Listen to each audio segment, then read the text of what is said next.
tarde. Irmãos, abram sem demora comigo o santo livro, no Evangelho de Mateus, capítulo 5.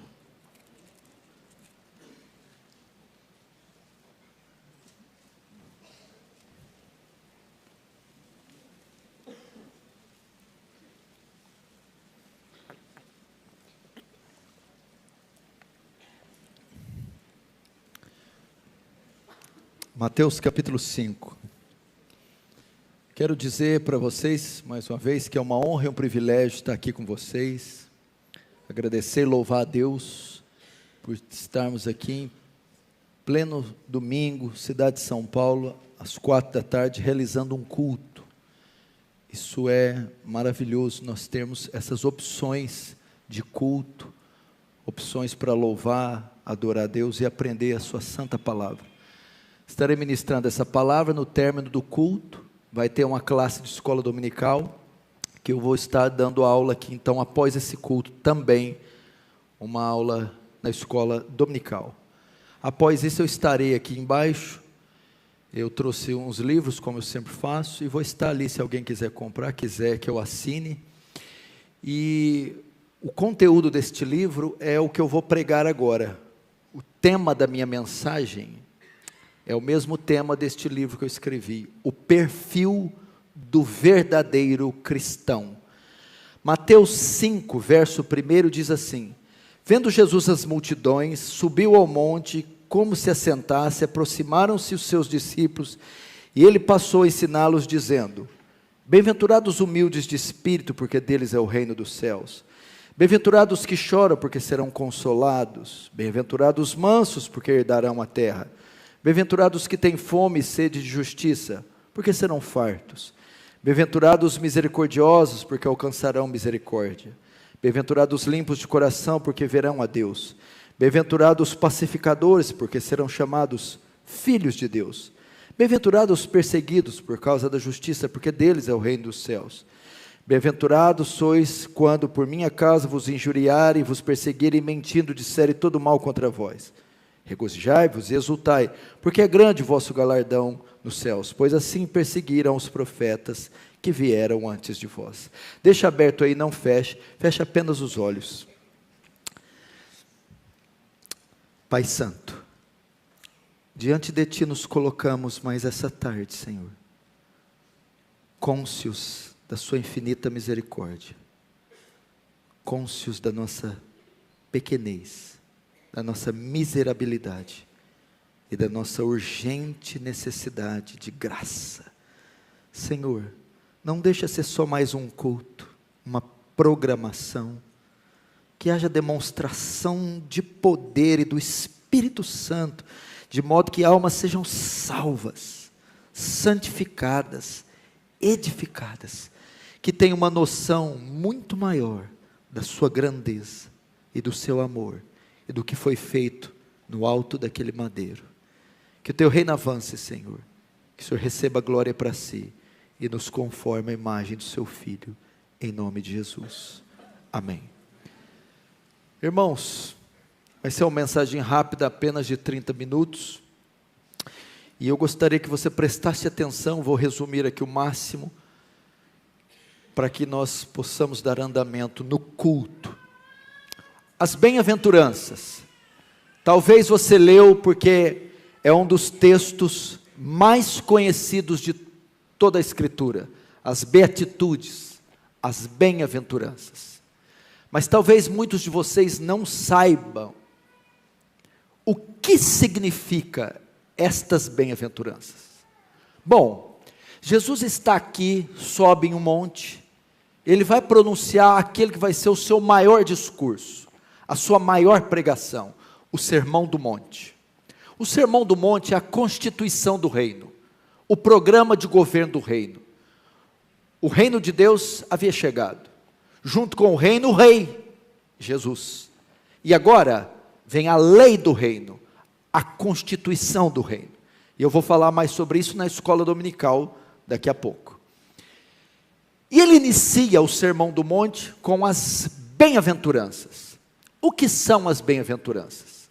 Uns capítulos atrás, ele anuncia que o reino de Deus é chegado. João Batista começa a pregar: arrependei-vos, porque o reino de Deus é chegado. Para ingressar no reino, eu tenho que passar pelo arrependimento, palavra grega metanoia. Então todos que se arrependem, passam por metanoia, ingressam neste reino, que não é físico, não é natural. Agora, como eu faço para saber se eu sou cidadão deste reino? Súdito desse reino? Se de fato eu ingressei nesse reino? Você vai me dizer: é porque eu congrego na Presbiteriana de Pinheiros. Não. Eu sou cidadão do reino porque eu desci as águas. Ou eu porque eu fiz a minha profissão de fé. Não. É porque eu tenho dons. Falo até em línguas estranhas. Mas muito estranha. Você precisa ver. Não. Qual é a evidência que você integrou no reino? É que você passou por metanoia. Metanoia excede e transcende a religião, a liturgia, os votos. É uma obra sobrenatural, ok? Então essa é uma evidência. Agora, como eu sei que eu passei por metanoia? Mateus capítulo 5, as bem-aventuranças. Mas não entendi. As bem-aventuranças são características do verdadeiro crente. O crente não deve buscar ter as bem-aventuranças. O crente é obrigado a ter as bem-aventuranças. São 8 bem-aventuranças. O que são? 8 características do crente. Mas são 8 características de uma categoria de crente. Deve ser para o pastor Hernandes, para os bispos, para as autoridades. Não. As bem-aventuranças são características de todo e qualquer crente. Todo crente possui as bem-aventuranças. Ah, tá. E quantas bem-aventuranças? Eu devo ter umas 3, o outro tem 2, o outro tem 5, um tem 1. Não. Todos os crentes devem possuir todas as 8 bem-aventuranças. Então são características que todo crente deve possuir, e todas as bem-aventuranças. Não existe: eu sou manso, mas não sou pobre de espírito. Sou pobre de espírito, mas não sou misericordioso. Não.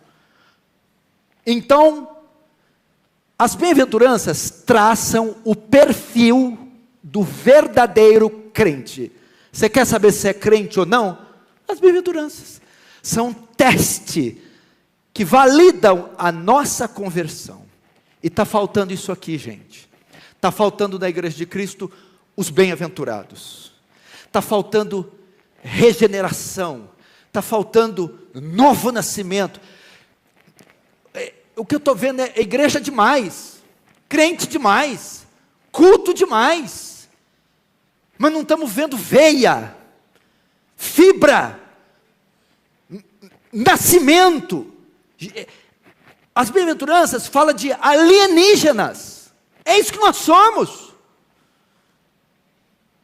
O que nós estamos vendo é igrejas terrenas demais. Você conversa com o crente, mas dá uma canseira. Parece que está conversando com o Faustão, com o Gugu, com o Ratinho. Gente do céu, não abra a boca não, filho. É cada canseira. Irmão, apesar de eu ser novo, eu conheci crente à moda antiga, crente raiz, crente que nas veias fervilhava o sangue do Senhor Jesus, crente mesmo, que não negava a sua fé, gente estranha, gente alheia a esse mundo. Quando eu falo alienígenas, é que não é da terra. Quando Jesus fala para Nicodemos, é necessário nascer de novo, ele usa a palavra grega, genes anoten, nascido do alto. Em 1 Pedro 3 diz que é nascido uma nova natureza, uma natureza regenerada. Então, seja, Pedro fala da nova natureza e João fala da origem. Pedro fala anagenesis, nova criatura. João fala genes anoten, nascido do alto. Ou seja, temos uma nova natureza que não vem da terra, vem do alto. Agora, como eu sei que eu recebi essa natureza? Primeiro, bem-aventurados os humildes ou pobres de espírito, porque deles é o reino de Deus. Primeira característica do salvo, do verdadeiro, do crente raiz, do crente, porque tem o crente e o crente. Crente está em extinção. Primeira característica, ele é pobre de espírito. Que é isso? Eu não vou ter muito tempo, mas eu vou resumir neste hino. Nada trago em minhas mãos, só em tua cruz me apego. É aquele que não confia nas suas obras, nem nos seus méritos, para ser salvo. É aquele, a palavra pobre no grego aqui, é miserável, é pobre. É aquele que não tem nada. Porque existe o pobre, não tem luxo, não tem conforto, mas vive. E tem aquele que é o mendigo. A palavra grega aqui é o desesperadamente pobre. É aquele que reconhece a sua falência espiritual. É aquele que conhece a sua indignidade. A ideia é assim, ó. Você perguntar para um muçulmano: por que você é salvo? Por que você é aceito por Alá? Porque eu observo o Corão, sigo as suas tradições e faço todas aquelas aberrações lá. Ok? Pergunta para o católico: porque eu faço as procissões, vou às missas e faço os ritos. Ok. Pergunta para o espírita: porque a reencarnação. Você perguntar para um crente: e você? Por que você é salvo? Bom, sou um pecador, não mereço ir para o céu, não sou digno, e tudo que eu faço é trapo de imundícia. É só pela fé, e pela fé somente. Eu vou para o céu baseado nos méritos de outro. Nada trago em minhas mãos. É o publicano e o pecador batendo no peito: tem compaixão de mim, pecador. É aquele que não é arrogante. É aquele que sabe da sua insignificância. O tal do crente arrogante está na moda. Crente soberbo, autossuficiente, ensimesmado, Senhor da glória. O verdadeiro não. O verdadeiro sabe quem é. Sabe de onde Deus tirou ele. Sabe do que ele é feito. Por isso ele não se orgulha. Paulo diz assim: se for para me gloriar, me gloriarei na cruz de Cristo. Longe de mim gloriar-me em outra coisa, a não ser na cruz de Cristo, para a qual eu estou morto para o mundo, e o mundo para mim. Você tem essa característica? Sabe que só levantou hoje por causa da graça? Antigamente eu achava que eu precisava da graça e do poder de Deus para pegar a palavra. Hoje não, eu preciso da graça de Deus para amarrar um sapato. Você sabe que está vivo hoje só por causa da graça, que tem os dons que tem por causa da graça, que tem o corpo, a inteligência, o que tem pela graça, e que só Deus só te aceita pela graça. Esse é o pobre de espírito. Nada traz em suas mãos. É humilde. Por isso trata as pessoas com humildade. Vem num culto, ele não consegue ficar desperto, olhando no relógio, beliscando os outros, no celular, não. Ele tem tanta consciência de quem ele era e do que Deus fez, que ele vem a um culto, por menor que seja, e ele não consegue, ele se constrange. Ainda mais quando canta esses hinos. Ao contemplar a gloriosa cruz, onde feriram o rei dos judeus, começa a derramar as lágrimas, porque ele sabe que aquelas feridas foram por nossa causa. Primeira característica. Segunda, bem-aventurados os que choram, porque serão consolados. Segunda característica, ele chora. Aí você fala: então pastor, eu sou crente, eu não posso ver uma cena de novela que eu choro. É um chororô lá em casa, é tudo crente.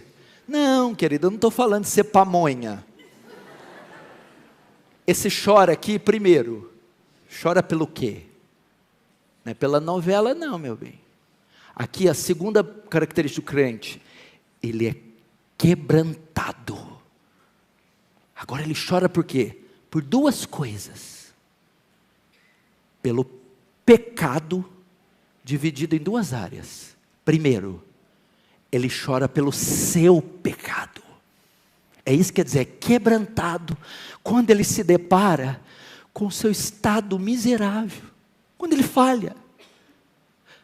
A segunda característica é que o crente é sensível ao seu pecado.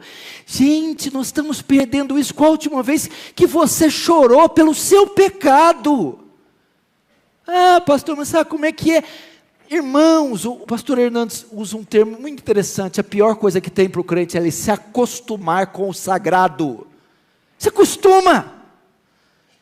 O crente é sensível ao seu pecado. Ele chora quando ele tropeça, quando ele entristece a Deus, ofende a Deus. É uma marca dele.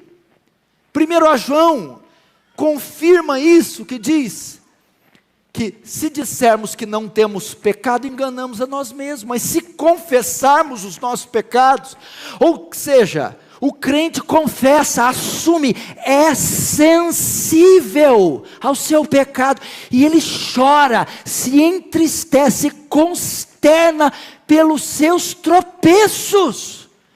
Você não pode achar que o que você fez é falha moral, equívoco. Não, irmãos, estamos ofendendo. Gênesis 6 diz, pesou o coração de Deus. Efésios 4 diz, não entristeçai. Deus fica triste, Deus se sente ofendido. Deus pode ser, meu irmão, pode ser insultado. E o crente, quando percebe que faz isso, chora, se quebranta, se entristece. Segundo, ele chora pelo seu pecado e chora pelo pecado ao seu redor.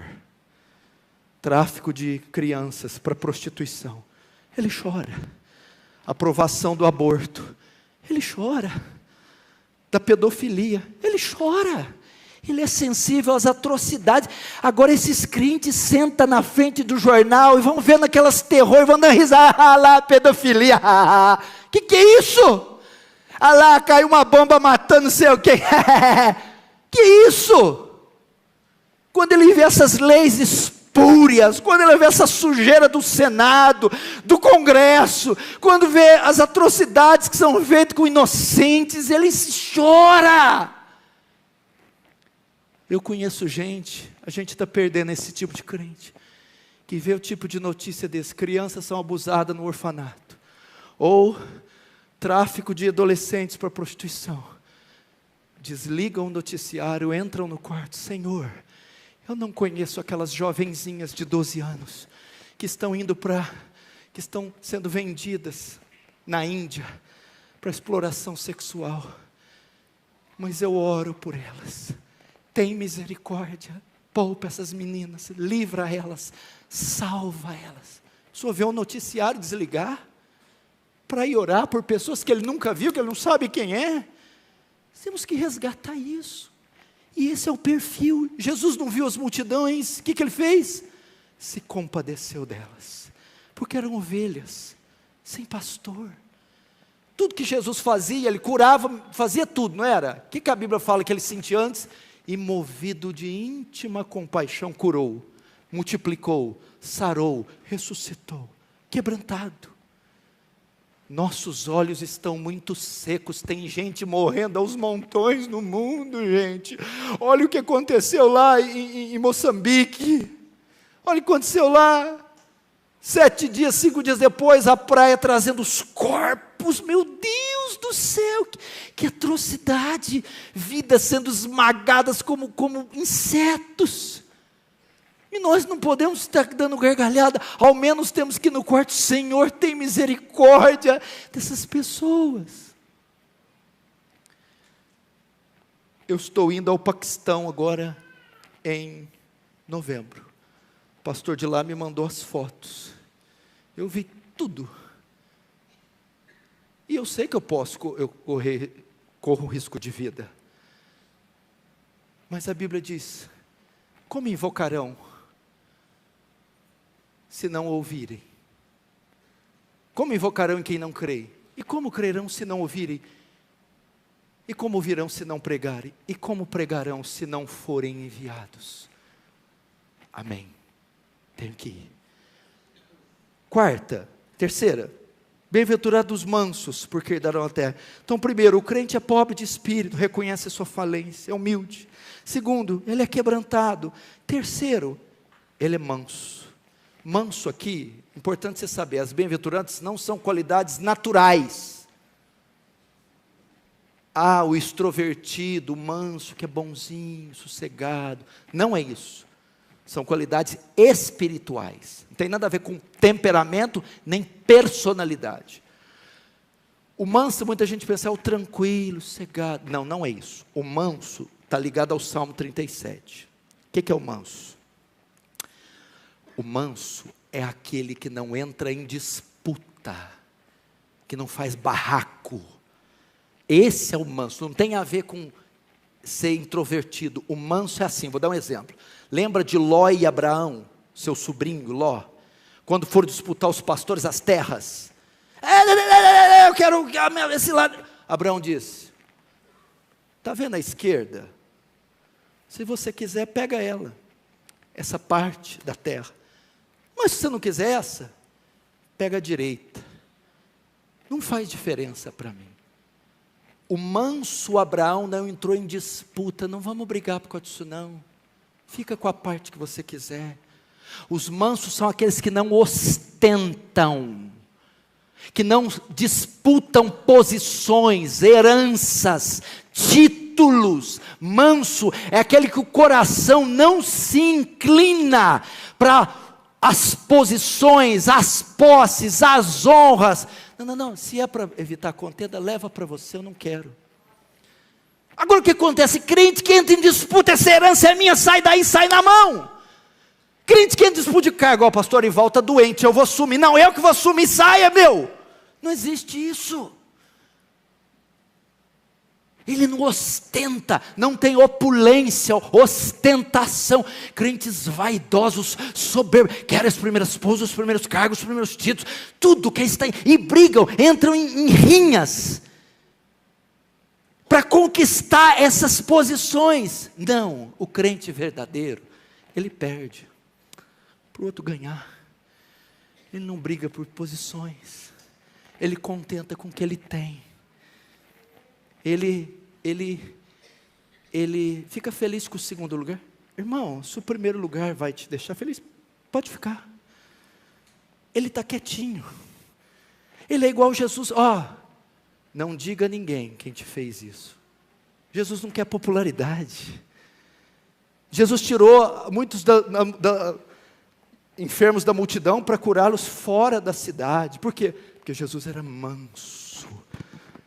Lembre-se disso, meu irmão. Não entramos em disputa, não ficamos brigando para quem vai sentar na esquerda ou na direita do lado dele, não ficamos disputando cargos, prestígio, disputando heranças. Nosso coração não é inclinado. O manso, a palavra mansa aqui, no grego é a ideia de uma fera que foi domada, essa fera é comum do ímpio. O ímpio quer o primeiro lugar, quer o melhor, quer tudo para ele disputa, e é uma disputa acirrada, ele se empenha. O justo não, ele teve esse coração, essa fera domada, domínio próprio, autodomínio, domínio das suas faculdades, das suas inclinações. Você é assim? Quebra o pau com a esposa. Meu amor, é assim. Não é, por pura vaidade não é. E briga com ela até impor a sua opinião. Por quê? Porque não aceita ficar por baixo. Manso, você tem razão, meu amor. Eu me equivoquei. Dentro da igreja, imagina se o pastor tem uma igreja inteira só de manso. Que delícia. Pastor, isso aqui. Querido, não é assim, você está errado, se arrepende. O manso, está certo, pastor, quem sou eu para reivindicar os meus direitos? O manso não reivindica os seus direitos, ele é submisso, meu irmão, igual Jesus, como ovelha muda perante seus tosqueadores, não abre. Agora crente truculento, crente, eu não levo desaforo para casa, se arrepende, miserável. Crente leva desaforo e leva muito mais para casa. O crente é humilde, o crente chora, o crente é manso. Quarto, o crente tem fome e sede de justiça. É a quarta característica do crente. Deixa eu ver a hora ali. Tem mais 6 minutos.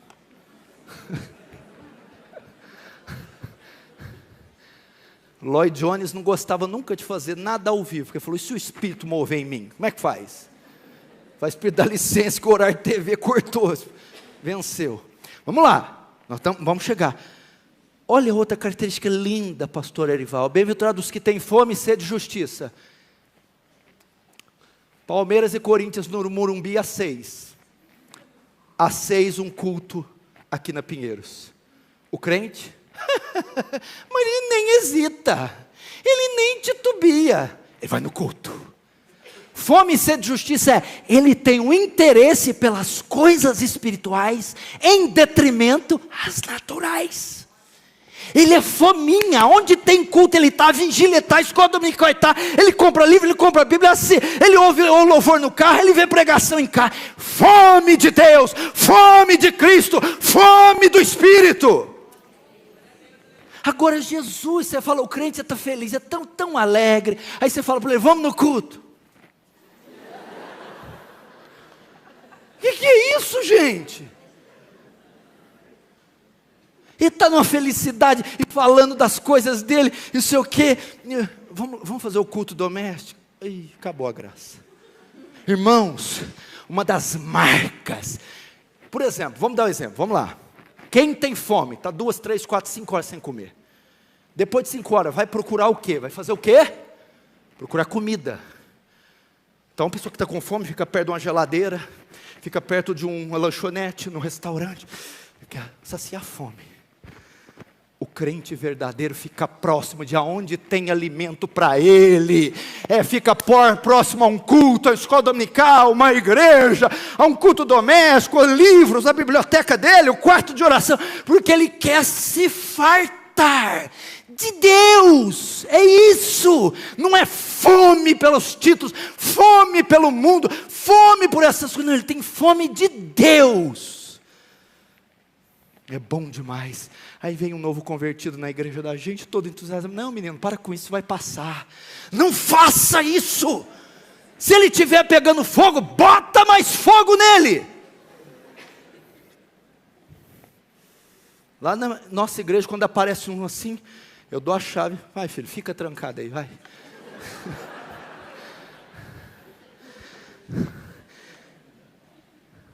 Sexto, bem-aventurados os misericordiosos, porque alcançarão misericórdia. Sexta bem-aventurança. O crente é misericordioso. O que é misericordioso?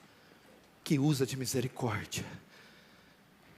Pecaram com ele uma vez, pecaram com ele 2, pecaram com ele 3, pecaram com ele 10.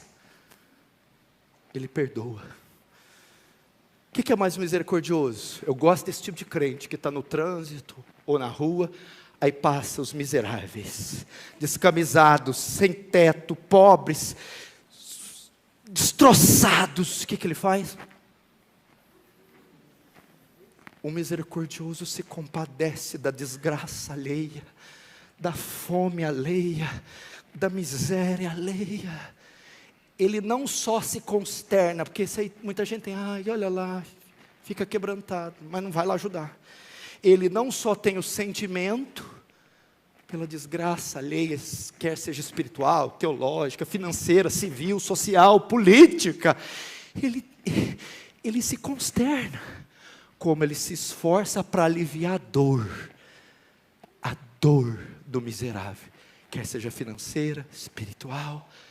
O misericordioso para o carro, atende, vamos atender aquele fulano. O misericordioso está fechando a igreja, chega alguém, uma alma moribunda, calma, amor, eu vou chegar um pouco mais tarde. O que foi, meu filho? Vou te atender. Tem misericórdia. Jesus não parava diante das multidões, cheio de misericórdia. Gente, nós não podemos ser assim, cada um por si, Deus por todos. Não, a ideia é assim, cada um por si, Deus por ninguém. Essa que é a verdade. Vamos parar, vamos gastar tempo com gente. Nós estamos usando pessoas e amando coisas. Nós devíamos estar usando as coisas e amando pessoas. O misericordioso faz isso. Sétima, acho que é sétima, sexta. Bem-aventurados os limpos de coração, porque verão a Deus. 2 minutos. Bem-aventurados limpos de coração, porque verão a Deus. O que é o limpo de coração? Muita gente pensa o puro, fala de santidade. O texto reporta para a santidade, mas não é isso. A palavra limpo aqui, puro, do grego é da ideia de purificação do metal. Purificação do metal. Quando você pega um metal valioso, o ouro, por exemplo, e colhe da natureza, ele está cheio de metais, de impurezas. Você submete ao fogo, aquelas impurezas, sai o ouro, fica genuíno. Essa é a ideia. Bem-aventurado aquele que não tem metais, lealdades competindo no seu coração. Ídolos, metais, ídolos, competindo no coração. É aquele que tem um coração singelo, único e exclusivo para Deus. Esse é o puro. Um coração singelo, sensível, sem ídolos, sem disputas, entregue totalmente a Deus, como o de João Batista, quando ele chegou: eu não sou o Cristo, aquele que vem após mim é maior do que eu, cujo eu não sou digno de desatar as sandálias. Convém que ele cresça e que eu diminua. Olha o puro. Esse é o puro. Agora o sétimo, bem-aventurados os pacificadores, porque são chamados filhos de Deus. O que é o pacificador? Promotor da paz? Aponta para essa ideia. Onde tem uma contenda, ele chega, a contenda cessa. O crente de hoje, onde não tem contenda, ele chega, a contenda começa. Eu falo assim em tom de brincadeira, mas com um pesar, porque eu sei do crente barraqueiro. Irmão, se não der certo na palavra, vão te dar uma tunda, irmão. Vocês não conhecem esse termo aqui, tunda? Surra, irmão. Não, a ideia do pacificador é assim, ó. Justificado, pois pela fé temos paz para com Deus. Ele se reconciliou com Deus, mediante a cruz de Cristo, paz. E agora, pacificador, ele pega outros que estão em inimizade contra Deus e os reconcilia. Esse é o pacificador, que pega os pecadores que são inimigos, estão em briga com Deus, e mediante a pregação do Evangelho, os reconcilia. Último, bem-aventurados os perseguidos por causa da justiça, porque deles é o reino de Deus. A oitava é consequência de se ter as outras 7. Por ser humilde, manso, quebrantado, puro, misericordioso, pacificador, o mundo recebe isso com hostilidade. Então eu sou perseguido por possuir as outras 7. Não é perseguido porque pagou o carnê atrasado, porque está devendo, não. É perseguido por ser santo, puro, justo. O mundo recebe isso com hostilidade e persegue. Então vai a oitava. Gente, o que está acontecendo com a perseguição? Ninguém persegue nós mais. Ninguém odeia a gente mais.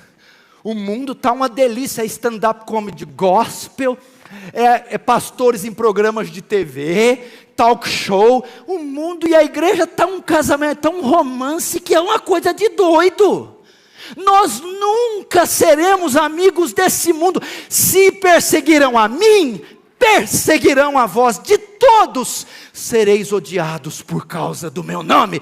Crente que é crente é perseguido, caluniado, zombado e rejeitado, porque se parece com o seu Senhor.